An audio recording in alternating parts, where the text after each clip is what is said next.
तो क्या करता मैं? हाँ बोलो।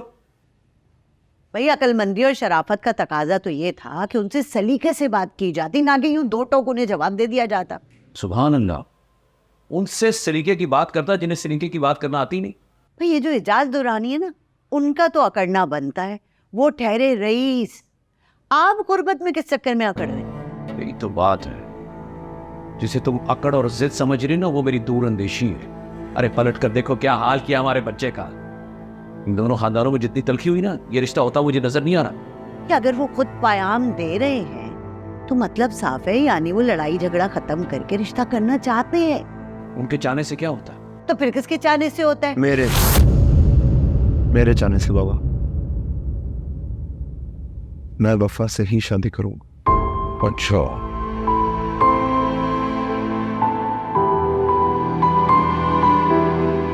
बेटा अपनी हालत देखिए, बिस्तर से तो तुम उठ नहीं पा रहे।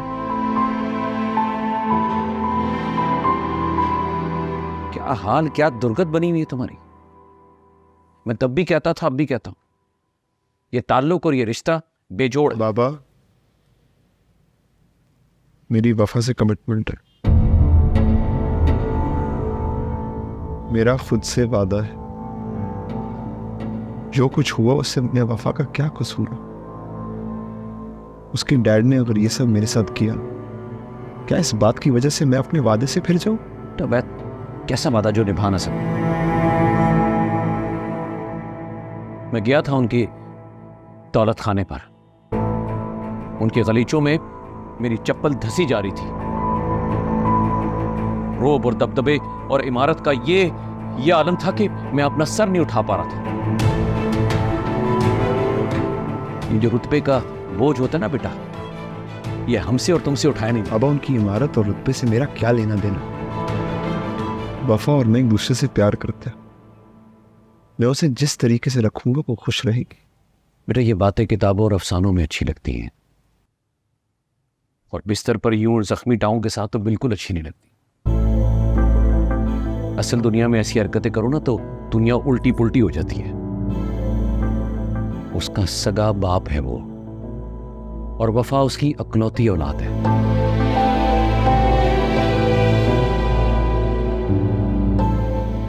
और इस दुनिया में तो वफा उसको छोड़ेगी नहीं, छोड़ना चाहिए भी नहीं।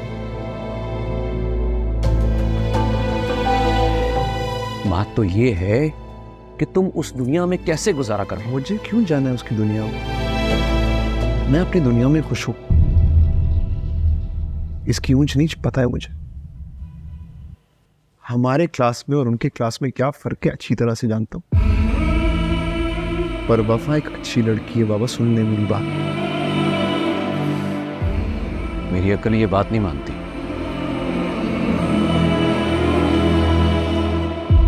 मैंने जिंदगी में बहुत नशेब व फराज देखे हैं, बहुत धक्के खाए हैं, मेरी आंखों ने बहुत कुछ देखा है। मुझे ये रिश्ता होता हुआ नजर नहीं आता। भाई इनकी मर्जी तो ये है कि ये अपनी भांजी ले आए और अपनी मर्जी के सामने ये सारी दुनिया को गलत साबित कर सकते हैं। फिर वही जहालत।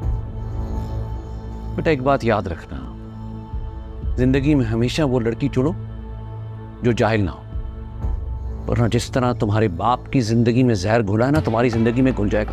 हाँ तो आप अब ले आए दूसरी जो आपकी जिंदगी में शहद घोल दे। अम्मी कैसी बातें कर रही हैं आप? हाँ तो इनकी नहीं सुन रहे, जहर में बुझी हुई जो बातें कर रहे हैं। बाबा और आराम से लेटा रहे यार, आराम से लेटा, बस चुप हो जा।